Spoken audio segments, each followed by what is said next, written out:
Congratulations, Christopher. You knocked it out of the park again. And as I started my interview with you for The Dark Knight and The Batman Begins, how do you keep topping yourself? Thank you. Well, it's very kind of you to say. I mean, to be honest, we only go into a film if we know that we've got a story to tell, and we really felt like we needed to finish the story and put it together as one piece of work, one trilogy. And so we felt very strongly going into it that we had a story to tell, and that's the thing you really need.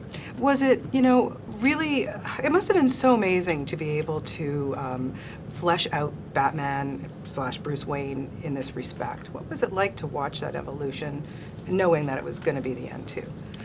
I was just really enjoying watching what Christian had done with the role. We've been working on these films for 9 years. It's a long time that I've been watching him develop the character.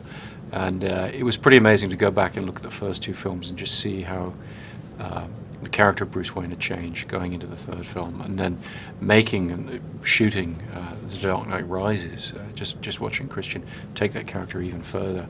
It's been a real pleasure. I wanted to ask you that because what was it like from the first day that you guys started working on this 9 years ago, and to watch him now? We know he's a brilliant actor. He wins an Oscar finally. He's so fantastic. But from your perspective, to watch him grow, what has been the biggest change for you that you've seen? I think Christian's extremely consistent in his methodology. So really, there's been no change in the way he works. Even after he won his Oscar and all that, he's the same Christian, which is terrific. He's a very grounded performer, and the way he approaches the characters is very grounded. He really just tries to inhabit the psychology and taking on Bruce Wayne, a Bruce Wayne who's really been in a kind of self-imposed isolation in a sense for about 8 years, almost like a Howard Hughes figure. Christian just really tried to approach that characterization from inside and really present the truth of that and what that would be, and it's a fun thing to watch on screen. Yeah, everybody's always with anticipation. Chris Nolan's opening scenes. What are they going to be like? Again, I don't know how you're going to top this one. That plane stunt. Can you just take me through that a little bit? And was your heart like non-stop pounding when you were shooting that? It was pretty intense to shoot. We tried to do as much of it in camera as possible. And so, we were up in helicopters filming a fuselage of a plane hanging from a heavy lift helicopter, and stunt guys on the side of it and everything. I found it pretty thrilling, actually, and it's one of the great privileges of my job, really, that you get to sit there with your writing partners and come up with something outlandish, and then spend months planning it with great stunt coordinators, special effects guys, and everything, and then you actually get to go up in a helicopter and see these amazing things take place in front of you. It's a really it's a joy. Were any mishaps, or I hope not, but that's pretty dangerous, my friend.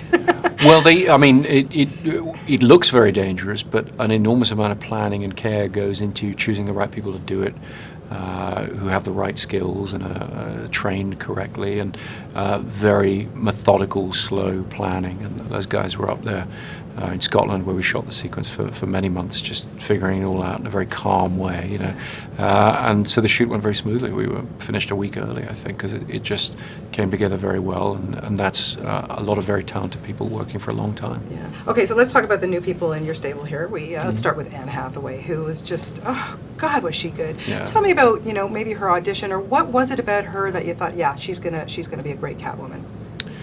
I didn't really approach it from saying, okay, who's going to make a great Catwoman? It was really about, what's Anne going to bring to the character of Selina Kyle.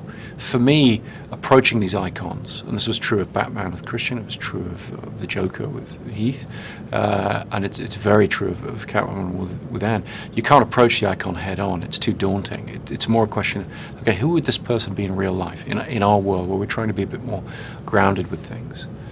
How do we approach the icon from the ground up? How do we say, okay, what's the real character? What's going on in her head? And Anne is such a talented actor. She's also a great performer, if you like. She's got those two sides, so she can portray the interior life of the character with great authenticity and relatability. But she can also be very expressive and inhabit a larger-than-life character. And obviously Selina, Catwoman, she's both those things, and Anne brings it together really beautifully. Yeah, what was the reaction when she first walked out on set with that? Catwoman outfit on? People were pretty impressed. The crew was very impressed, I think. But I think they were even more impressed when they saw what she could do in that outfit and how she could fight and kick and just do all these amazing things. And she trained for many months very hard to figure all that out. And it's very important that she do it all herself, because there's performance in all of those movements. There's a dance-like quality to the way Selina has to move, and you have to really believe in that and invest in that. And what Anne's done, I don't think anyone will realize how much of it she's done on her own. Tom Hardy, wow. Why was Bane the right villain for this, to end this trilogy? For me, Bane was the right villain because we had never put Batman, Bruce Wayne, up against a physical adversary, someone who could stand toe-to-toe with him in a physical sense and project a very genuine sense of physical threat that, Batman might not actually survive the conflict with this person. And Bane really presented that opportunity. And when I thought about who could play that threatening a character using only his eyes and his voice, Tom, who I'd just worked with on Inception, seemed the natural choice. And It was very exciting when he said he would do it. It was exciting watching the fighter go against the warrior. Yeah, absolutely. It was absolutely cool. And then Joseph Gordon-Levitt, who of course you worked with in Inception. There wouldn't be any doubt in my mind having you work with him again. He's fantastic. He's terrific, and he's such a professional. So easy to work with, lovely guy. But more important than any of that, just an incredible talent. And when you work with somebody as talented as Joe or Tom, you want to repeat that experience. And that's why I worked with Christian on 4 different films. I worked with Michael Caine on 5 different films. You really, in a selfish way, when you work with talented people, you just want to keep using them, keep bringing them into things. Yeah, we know how brilliant you are in the dramas and the thrillers that you bring us, but I would like to see a Christopher Nolan romantic comedy. Do you think you have one in your back pocket?